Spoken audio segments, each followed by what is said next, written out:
This is Behind the Pen, episode 1. My name is Martin, and we have our first guest here, Hype. What's up, man? How are you doing? I'm doing good, man. I'm doing good. I'm glad to be here. Album just came out, so feels good. It's a good day. Good day. Nice, man. Nice, man. What's the name of the album? So the name of the album is "Talk to Me Nice." So it's out right now on all platforms, and Right, right. so far so good. Yeah. Everything's been good. I found this description of your debut album, right? hmm It's what you wrote about it, actually, so I'll read it. Um, Talk to Me Nice takes you across a soundscape of high, braggadocious moments and low, vulnerable valleys, all tied in by relatable life experiences that push my limits as a writer and a producer. I had the chance to be part of the online listening event on Monday um, before the album came out. hmm Um, and I think every listener will find something for themselves in that album, because you bring bars, you bring the storytelling, you speak on some serious issues. It has its introspective parts as well. Some of the songs have this uplifting energy to it. You self-produced a lot of it as well. I think seven Yeah, out of the 13 songs, right? yeah. So yeah, about 7 out of the 13 songs I either produced myself or I co-produced with another producer. So that was kind of another milestone for me, being able to Yeah. produce a large part of my own album. And so yeah, it was a great experience. And just like you said, it has a little bit of something for everybody. And that's not something that like I went into it intentionally trying to do. I just think that that's something that kind of came to me naturally Mm. across the 3 years that I've been working on this album. So I think that naturally just lived experiences were able to help me create um, a Genuine. good range, yeah, a good range of music that can Yeah. appeal to a lot of people. Yeah. Yeah. Definitely. Yeah. Some of the songs also have live instruments in it, right? Like Yeah, a lot of it is sample based, right? yeah, And yeah. So yeah, a lot of it is sample based.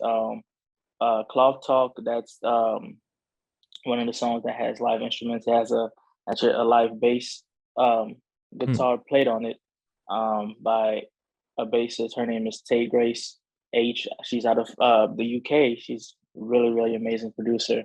And yeah, so just kind of when we were creating the song and the album in general, I always try to imagine what the album would sound like if I performed it live.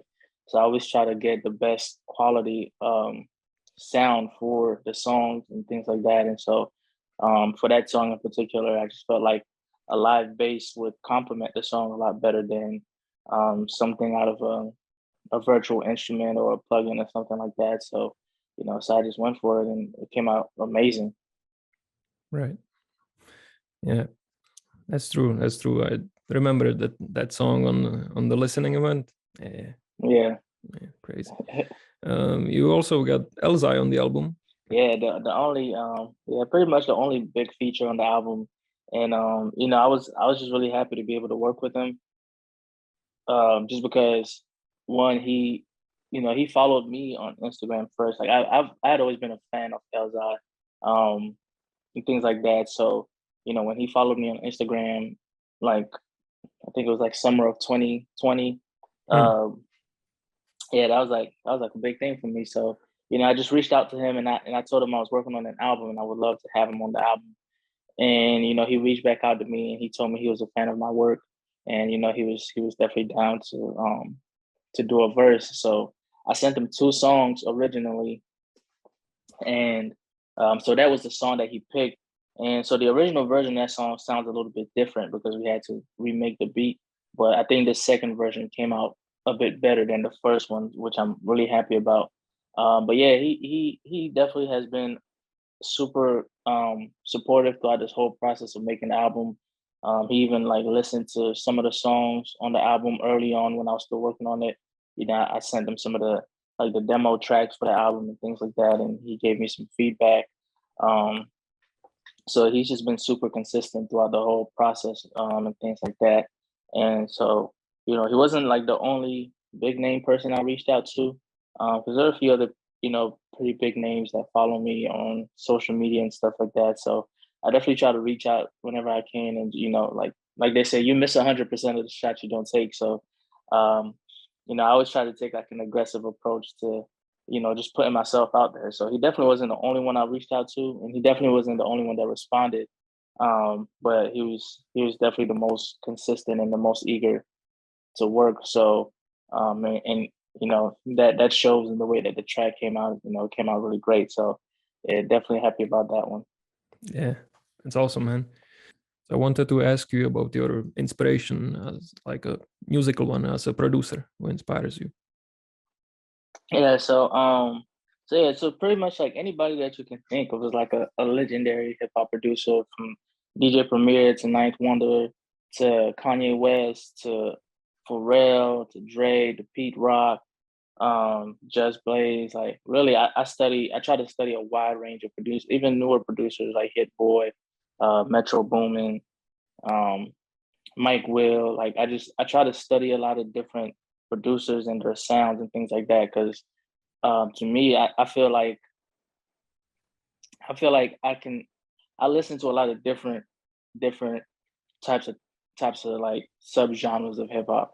You know what I'm saying? And so it's like when I'm listening to them, I pick up on different things that I like in the music and the production, and I try to implement that into my own art and kind of make it creative in my own way. So that's been like a big thing, especially that I do with producers. So like when people ask me about like producers that inspire me, it's like the list could go on forever, because I Right, feel like right, I right, just I right, take a lot from a lot of different people. right. So yeah, like pretty much anybody you can name Mm. that's Is it amazing at what they do. different for rappers, or do you Yeah, also have the same approach? I think it's a lot different for rappers. And I'll say it's different because I think that I think that being a I think that the writing aspect of music and the performance aspect of music is a lot more. Um, Specific skill yeah, or there's a lot more. There's a lot more like technicality that really goes right? into it sometimes. Like depending on what type of artist you are, there's a different set of skills that you're gonna possess based on the type of writer that you are. So, like as far as production, I feel like if you're a good writer, you can go over almost any kind of production Mm, and do your thing on it. Like we've seen like rappers that have been in the game for over 20 years that are now rapping on some more trap and 808 heavy type beats, like, and um so I feel like there's writers who can go over any kind of production. So it's like, as someone who is both a producer and a writer, um, I kind of give myself some range in the production, because I feel like that helps me push my writing skills a little better. right. Um, so like when it comes to like rappers that inspire me, um, it's more so people that have a balance of technical skills, but also know how to make good songs, like also know how to make good music in general. Mm, So like people like Jay-Z, Nas, Kendrick Lamar, those kind of artists. Those are the people that I really listen to heavy. A lot of like Wu-Tang, Raekwon, Ghostface. Um, those are all like very right. technical writers, technical artists, technical performers, but they still know how to make good songs and how to make good records. Mm, So those are the type of artists that I study really the most. right. Awesome. Awesome. Anyone who gets to play this new album, Talk to Me Nice, has to go from top to bottom to get the full experience, right? That should be without Yeah. saying to any albums, actually. But I think in this album in particular, it's super important because the sequencing that you have done, um, hmm I think it's really well put together. Like we talked about it on the listening part, it has the full picture. It's painted. It's really Yeah. well done. Is there an album that pushed you to have this kind of approach to sequencing, or does it Yeah. come from the basically from Jay-Z, Nas, and Yeah, so like yeah, all those artists, but if I had to pick a specific album, um I would say Good Kid, Mad City. I think that mm, that's one of those albums that is like perfectly sequenced. Like really, all of his albums are perfectly sequenced. But I think that in terms of a debut album, that's one of the albums that I feel like it's perfectly sequenced. Like the songs could not have been arranged any other way, and the album makes sense in the same manner. You know what I'm saying? So um, yeah. So to me, that's like if I had to pinpoint one album um, that made me really be on point with my sequencing, it would be that album. But also, if you listen to the last song on the album, the debut, I also started off naming a bunch of other albums. Like I said, this is my only bill for Cuban Links, my Reasonable Doubt, my Illmatic, my Good right? Kid, Mad City.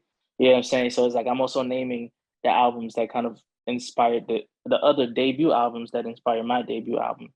So and you can hear a little bit of that all of those albums in this album as well. So, but yeah, if I had to pinpoint one, I think Good Kid, Mad City. That was the album that really made me understand why sequencing in an album is so important. Mm. When first time I heard it, so it definitely would be that one. Yeah, it can definitely make the work stand out more. Yeah. Um, One thing that we talked about during the listening event, and maybe you mentioned it as well, Hmm.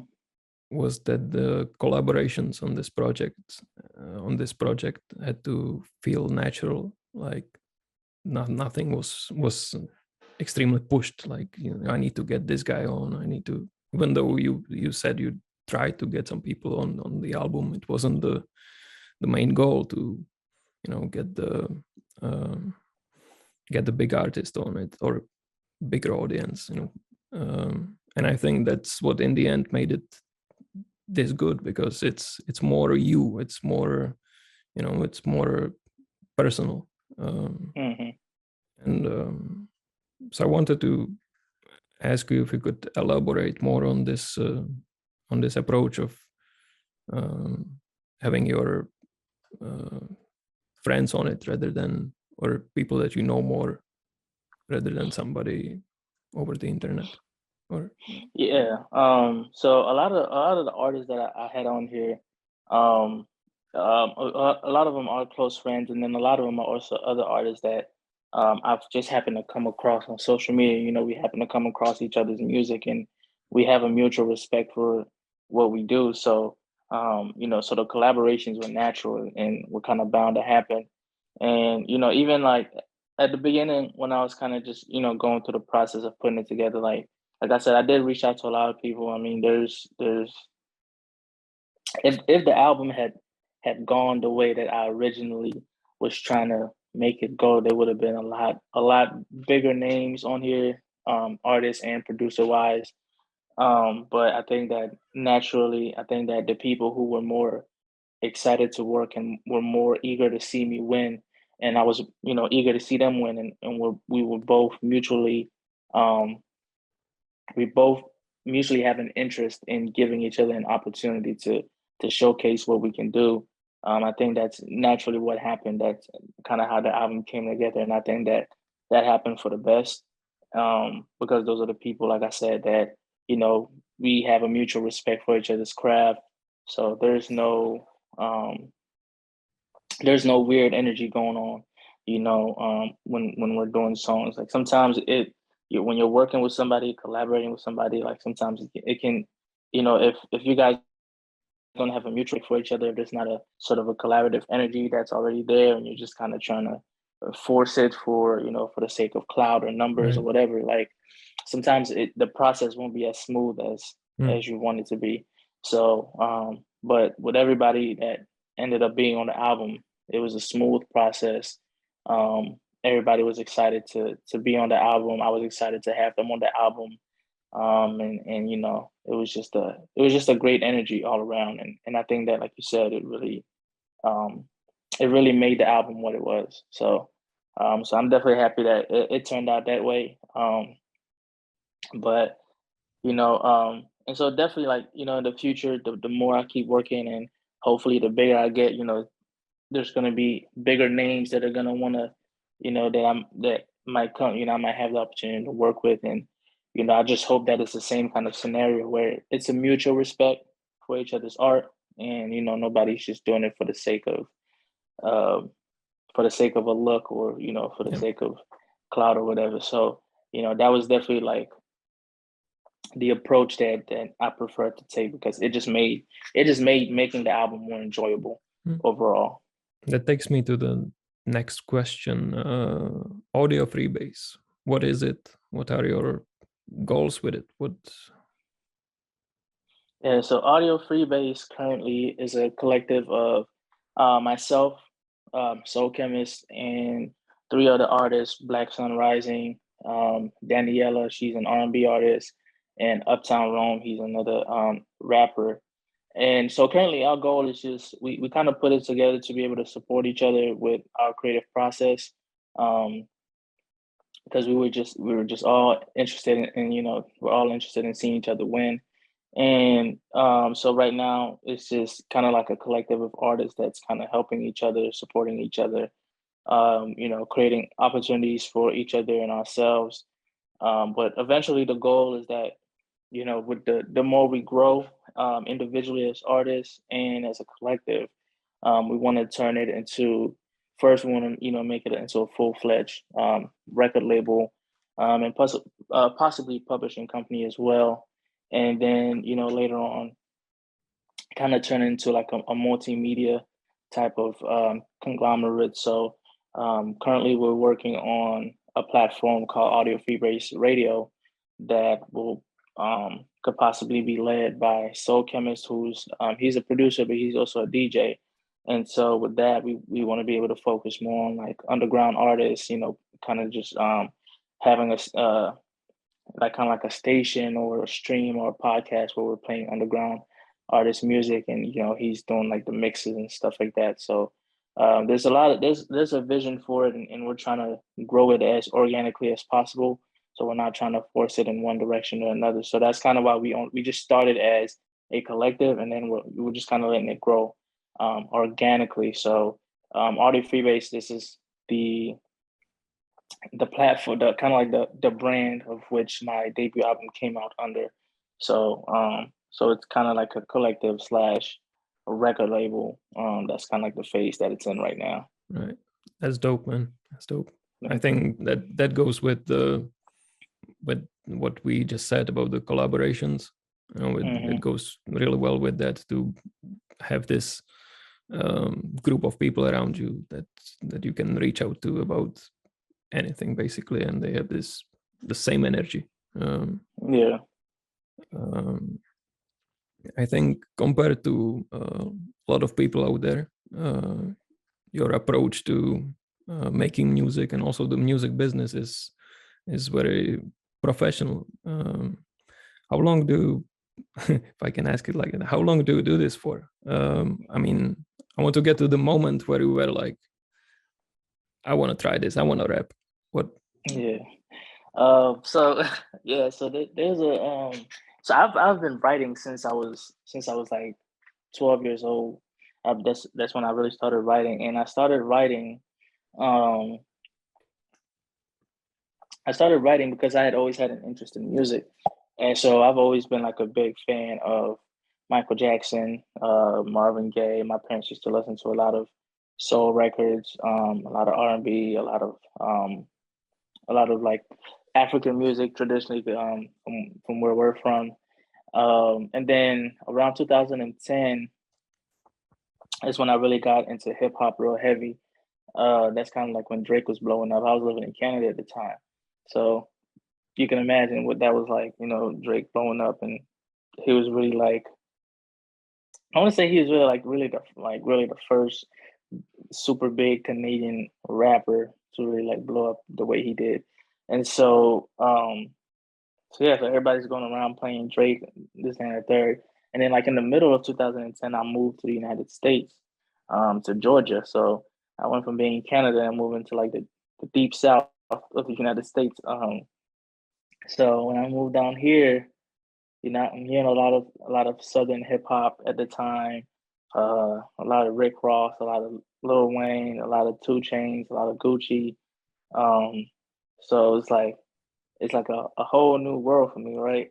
And so I'm like, yo, this is amazing. What is this?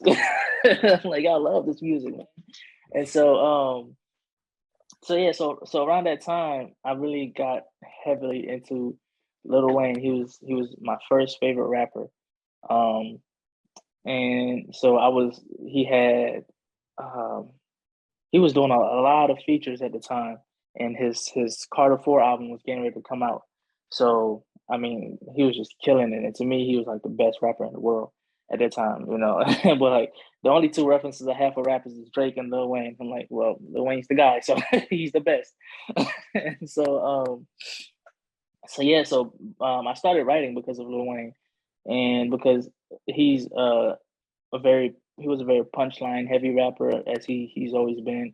And I mean, it was just very interesting listening to him for me, and I really loved the Carter 4 album when it came out as well.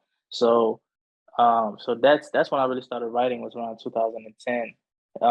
Really hearing Drake and Lil Wayne for the first time, and then moving to the Southern United States, and hearing all these rappers, and all this new hip hop and that I'm being introduced to. Um, so I had been writing for a while, and I was doing like little mixtapes in like middle school and high school, but I wasn't putting them out anywhere. I was just like giving them to my friends. And then when I graduated high school in 2016, went to college. I took a break from music because I was in college. I'm trying to focus on my academics and all that. And then like halfway through college, I was like, man, I really don't like this shit, but I got to finish. So one summer of 2018, I was taking summer classes, and then up to that point, I hadn't known that we had a studio on campus, which was free for students to use. So one of my homeboys was like, yo, we should start going to the studio. So I'm like, all right, every day when I get out of class, just meet me at the studio. It was in our library, second floor of our library. So we would go there, and I just record music in there every day after class during the summer. And then eventually I put together a mixtape that I put out publicly. That was my first public release for the first time. It was called The Summer Is Over. I put that out like July of that summer. And then when I put that out, everybody was just like, man, you should really do this. Like, you should really go for it, full force. And I was like, all right, let's let's see what happens. So that was really the moment, like in 2018, when I put that mixtape out, and everybody was just, super encouraging, and just like, just telling me to go for it, and they saw a talent in me that, at the time I just kind of, did it because, I was like, fuck it, there's a studio, it's summertime. Right. I don't have anything else to do after class. Like, let's go do it. And people just really like was pushing me to do it. So I figured, if they could see that talent in me, there must be something there, worth listening to. So that's when I decided to really pursue the music. And yeah, I haven't looked back since then. Nice, nice. Do you have a certain routine that you go through to be able to create, or something that you do on usual? Yeah. So in order to create, that's a good question. I think in order for me to create, the first thing I try to do is I try to kind of put my mind at ease first, because if I have too much going on, it's hard for me to create. I'm stressing about too much other stuff. So like I try not to force myself to create. Like if I'm tired or if I'm stressed, um, I try not to push myself like that. I like to let the inspiration come to me naturally. So a lot of times I'll create in the moment. Like been times where like I've woken up at 2 in the morning and worked on a beat, just because I thought of something like so. But really, if I'm trying to get into the groove of like putting together a project, I think the biggest thing for me is I just start listening to a lot of music. Um, but not a lot of hip hop. I'll listen to a lot of like old school music, old school R&B records, soul records, um, just a lot of just music. I just started listening to a lot of music, just kind of get myself, in a kind of in a music space, and then usually the beats come first. So I'll start working on the beats, and um, when I'm working on beats, like sometimes I'll freestyle while I'm working on the beats, so that kind of helps me like get my mind in the space for writing, and then after that, you know, um, I think like for me the best place to come up with lyrics is in the car. So anytime I'm driving, I play my beats in the car and I freestyle the whole time I'm driving. So like if I'm going to the gym in the morning, I throw on a beat and I'm driving to the gym and I'm freestyling, trying to come up with a melody. That's how a lot of songs on the album were written in the car. So, I just try to put myself in spaces where, I just kind of, my mind is just kind of going and just kind of flowing with the music. And yeah, so once I get to that space, it's just from there, it's just, I just kind of let the music take over and just kind of let it go Right. where it goes. Right. As an artist, I feel like you, one way or the other, kind of are expected to be an entertainer. But I Hmm. wanted to ask you, like, is there a is there a song that was like super fun to make or super rewarding to get done on this album? Um, Man, all Oh, all of of them, course, but man. But I think if I had to pick the most super rewarding one, I have to say, "Hey Ma." I think it's like track number six on there. Um, and that was just super fun to make because of um, just the vibe of the song was super fun. And just kind of like the way that I chopped up the sample and it just had a nice bounce to it. They said when I was in the car, freestyling to the beat, I came up with the hook first. The hook was the first thing I came up hmm, with. So I was in the car and I was like just driving because I had a whole like I had started a whole different verse to it, but I was like, nah, I feel like I need to like tell a story on this one, like something, just kind of make it something fun. And so when I was in the car freestyling, I was kind of first I came up with the melody like, and then I started, putting words to it, and so I had the hook. So now I was like, I got to build a story around this hook, and I got to, it has to make sense. So doing that was fun. That was like a fun process. Because previously, like I hadn't really done a lot of storytelling records, and I hadn't done a lot of like more like love song type records either. So it was kind of like a two for one for me. So it was super rewarding being able to do that, um, and just being able to like really come up with that concept, and those melodies and put that together with the beat. And I just think it just came out great. So I definitely. gotta say that was the most rewarding one. Nice. Now a quick question: outside of music, do you have a favorite piece of art? Like, could just be a book that you have read, or a movie, or mm, Um, Outside of music, my favorite sure piece there of is a art lot of it, outside of but music. you know. Yeah, yeah, yeah, yeah, yeah. Man, I read a lot of books. Like I really love to read. So there's like a lot of I usually read like history books. Or like books like autobiographies and stuff like that. That's usually like what I really read the most. What are you reading right Uh, now? what I'm reading right now, it's a book called Christianity, Islam, and the Negro Race. So it's essentially a book about it's a book written. It was written in the 1880s by an African. Well, he relocated to Africa, relocated to Liberia, and he was it was a book essentially detailing, the relationship of Christianity, Islam with Africans at the time and kind of the history of that. So it's a really interesting book. Just kind of talks about it in the perspective of what was going on in the world at the time. So like colonialism, I think the Atlantic slave trade had just kind of ended. So there was a lot of different things going on in relation to the continent of Africa at the time, and so he was kind of detailing that in relation to religion and like Christian missionaries and the spread of the religion of Islam and things like that. So it's a really interesting book, actually. So that's what I'm reading right now. And even like with the process of creating music, like I also try to read a lot, just because it just also gets my mind in a creative space as well. It gets my mind going. So it's kind of hard to create when your mind feels dull, like you don't feel like doing anything. So I try to like stimulate my mind, read things like that. I like to draw as well. So that's another kind of like art thing that I like to do. So yeah. But if I had to say my favorite piece of art outside of music, movie wise, I would have to say Life with Eddie Murphy and Martin Lawrence. That's a really funny movie. I love that movie. Um, TV show, I would say either The Wire or The Sopranos. Um, as far as books, my favorite book of all time is the autobiography of Malcolm X. I always say like that's the book that changed my life.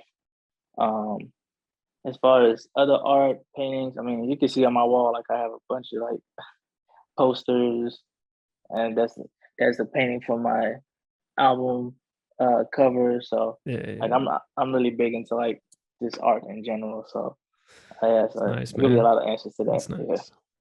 Now, going back into, correct me if I'm wrong, 2020, you had the chance to meet DJ Premier, right? Yeah. In a studio, and you played him your music. hmm How was it? What did he say to? Um, Man, it was a interesting experience for many different reasons, but getting to meet DJ Premier was like super exciting, man. Like, um, so yeah, I met him in New York, the studio in New York, and I got to perform three different songs for him. At the time, I was getting ready to put out an EP, from beginning to end, into new beginnings, and so I got to perform three different songs from him from the EP, and he was just super receptive to it.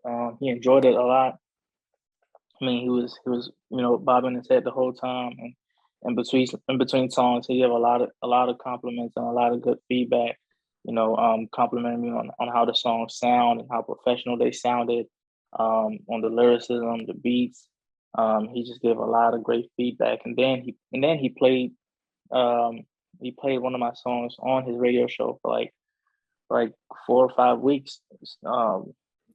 nice. Which was incredible. Yeah, and he sent it out to a bunch of other DJs, and they were hitting me up and telling me how good the song was and this that, and the third. So it was just it was a great experience overall to be able to meet somebody that Mm. is legendary in the genre of art that I'm in, and you know it was just an overall great experience to get to meet him and to have him compliment my music and my Yeah. art, and tell me how much he enjoyed it. I think there is a snippet of what he's saying, or part of it, on one of the songs, right? Yeah, on the end of To the Limit. Yeah, that's Yeah, him. yeah. Yeah.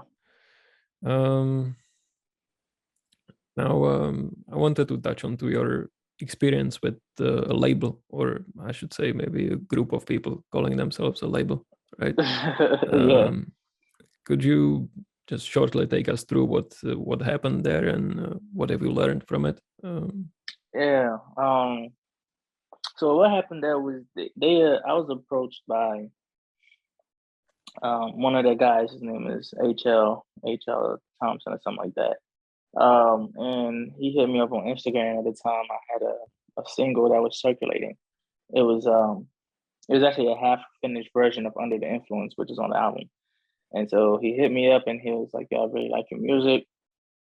He was like, "You signed with anybody right now?" I was like, "Nah." He was like, "Do you have any management?" I was like, "Nah, I'm, just all independent." And then third, and "Well, I'm actually a close associate of DJ Premier, and I'm working with this record label, and I'd be interested to introduce you to them. I think it could be a good situation." So I said, "All right, I'm willing to hear you out."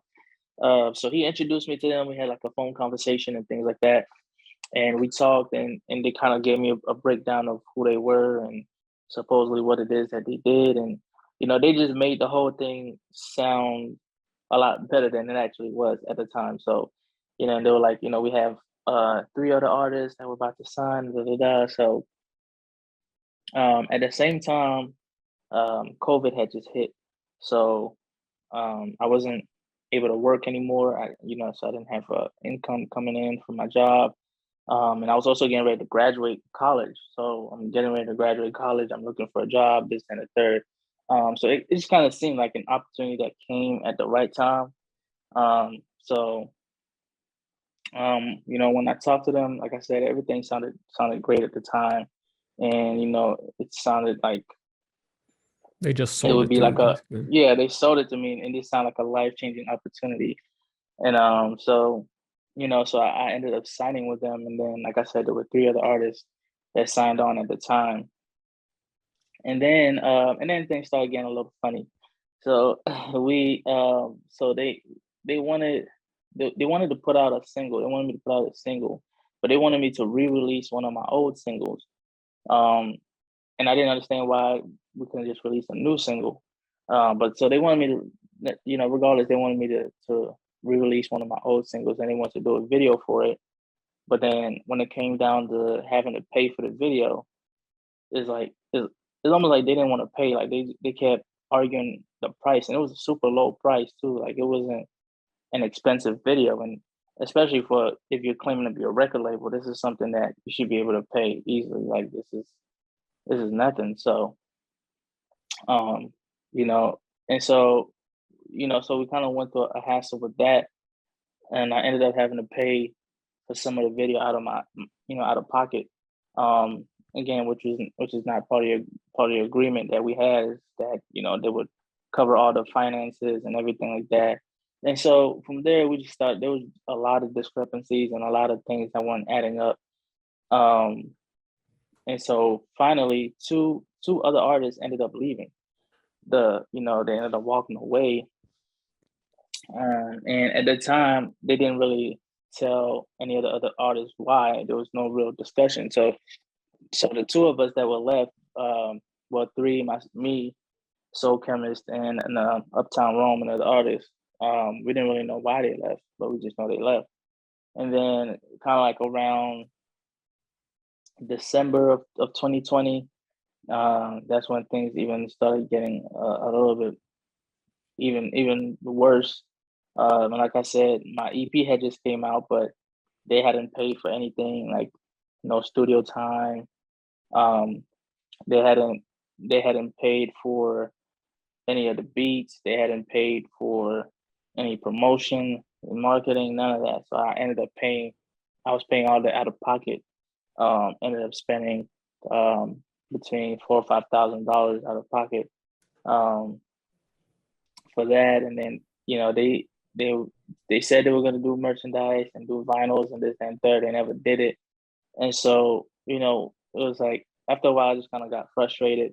Just a The other art, lot of promises, right? yeah, a lot of empty promises that they didn't fulfill. I mean, things that they were supposed to fulfill, according to the contract. And even the contract, once I was finally able to, because now I was working, I was able to finally get a lawyer to look at the contract. She was like, "This contract this is not a good contract." So just kind of got frustrated with all that. The other artists, they got frustrated too. So we all ended up just kind of decided that this is not the situation we want to be in. So we told them, like, listen, this is not the situation we want to be in. We want out. Whatever money, we told them, like, whatever money you guys spent, we'll pay you back the money, and we can go our separate ways. So we're offering to pay them back, offering to pay them back the money, and then they tried to, I guess they tried to pull one on us, um and told us that, well, if we want to get out of contract, they told me I had to pay them like $76,000. Um, and I was like, yo, there's no way there's no way this even sounds right to you guys. Like, like there's no way this even there's no way that you sat there and came up with this number and was like, yeah, this makes sense. Like, we're gonna tell them to pay us $76,000. Um, so at that point, I was just done with the whole thing. And then, so I just, I was like, man, I'm just gonna keep doing my thing, on my own. And so, I put out another record, and then they started just like taking down all my music, reporting all my stuff, this and the third. Just kind of like just trying to bully me essentially. So I ended up having to take them to court. Well, I got a lawyer. We filed for we sent them a demand letter. They ended up pulling us into court. They tried to get a judge to say that I couldn't do music anymore because I violated contract or whatever, and I owed them all this money. Um, but that didn't go the way they thought it was gonna go. So, um, you know, long story short, from that court decision, the judge essentially told them like they couldn't stop me from making music, or anything like that. So since then, I've just been able to, keep doing my music and stuff like that. And there's still some things on the table that needs to get resolved, and that we're getting taken care of. But um, man, if a lesson came out of that is any artist is like, if you don't have a lawyer, don't sign any contracts. Like, I don't care how good it looks, I don't care how good it sounds. Like, the business aspect of the music industry is very, very shady. Um it's very exploitative. Like, if you let them, they're gonna take everything from you, and you're not gonna have anything. You know what I'm saying? Like, so it's like, if you don't have a lawyer, don't sign any contracts. If you've been doing good on your own, like, just keep doing it on your own. Like, there's really at this point in time, there's really nothing that a record label can offer you that you can't do on your own. Like, record labels aren't doing artist development anymore. Record labels aren't they're not making actual records. Like, they're not making CDs, they're not pressing vinyls. So it's like, you can pay a company to press vinyls for you. You can pay a company to do your CDs. You know what I'm saying? So it's like, the only thing a record label nowadays does is essentially they give you a loan, which is in the form of I didn't even get an advance. So it's like, but like, most record labels will give you an advance, which is essentially like a loan that has to be paid back. So the biggest thing you get from a record label is the money. But as far as like the music goes, as far as like developing your art, they're not record labels aren't really interested in that anymore. Yeah, So, not at beneficial. this it's not beneficial. So at this point in time, like, I think the biggest lesson I learned is like, you can do it on your own. Like, don't think that you need a record label. Don't think that um I don't even think we're in a generation that really cares to have superstars anymore. Like, you know what I'm saying? Like, I think that everybody there's a growing respect for the underground, and there's a growing respect for independent artists. And I think that people are kind of moving away from um this idea that we have to have, like, superstars, and we gotta have um like, just like super big industry artists. Like, that's not really the case anymore. Like, most people don't even listen to the radio anymore, to be honest. So, it's like, just do it on your own and just enjoy the process. And utilize all the tools that you have, all the social media platforms, all the different companies that are out here that cater to independent artists. Like, utilize all of that, and I think that you'll be able to pave a way for yourself as an independent artist. Because yeah, these record labels they're not here to help you, man. Like, that's the biggest thing I Right. learned. Yeah, Even the small ones, like, mm, I mean, these guys are nothing. Like, yeah, yeah, they did nothing for me. So yeah. yeah, that's like the biggest lesson from that. Mm. I'm happy that you got it figured it out, and Yeah, definitely. here now with this new album. Yeah. What's coming next for you? What are the plans for the rest of the year or overall? Just pushing the album Um, out there. yeah, just pushing the album, and I definitely want to do a deluxe version of the album. And a lot of people have been asking like if I'm gonna do vinyls for it. So if I end up doing a deluxe, we'll get vinyls pressed up for that. But yeah, pretty much just getting the album out there. I definitely want to try to shoot a few music videos for some of the songs and things like that, and just things like that. And then just kind of put myself back in the space to just kind of start working on the next project. And I've had a lot of producers reach out to me and say they want to work and stuff like that. So I'm kind of working with some people, experimenting, trying new things. And so, definitely within the next year or so, I'll be coming up on another release possibly. But as far as this year, like I said, we're gonna try to get some music videos out if possible. Try to get a deluxe out closer to the end of the year.